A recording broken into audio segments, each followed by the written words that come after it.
Chef ने देखा कि खाना कीड़ों से ढका हुआ था, लेकिन ग्राहक पहले ही खाना शुरू कर चुके थे, जैसे कि उन्हें कुछ दिखाई ही नहीं दे रहा था। शेफ उन्हें रोकने के लिए आगे बढ़ी। जब उसने ग्राहकों को स्थिति समझाई तो पाया कि कीड़े वास्तव में गायब हो चुके थे। शेफ को उनसे माफी मांगनी पड़ी, फिर असहज होकर नए व्यंजन तैयार करने चली गई। लेकिन जैसे ही उसने मुड़कर देखा, उसने आटे से भी कीड़े रेंगते हुए देखे। उसने कीड़ों को कुचल दिया, आटा फाड़ा और अंदर का दृश्य देखकर पूरी तरह से स्तब्ध रह गई। उसके पास आटा फेंकने के अलावा कोई विकल्प नहीं था। बाद में शेफ गोदाम गई और पाया कि वहाँ सभी सामग्री खराब हो चुकी थी। गंदे रसोई घर को देखते हुए उसके पास ग्राहकों से माफी मांगने और उन्हें जाने के लिए कहने के अलावा कोई विकल्प नहीं था।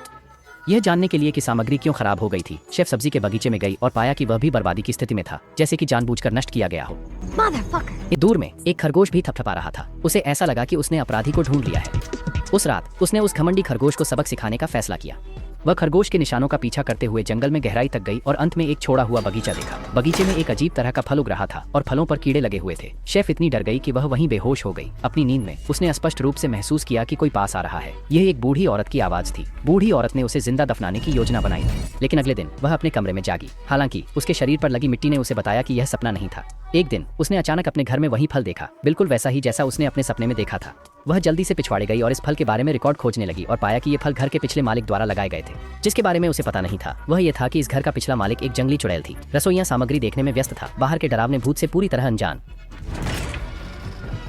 बाद में उसके आसपास और भी अजीब घटनाएं होने लगी।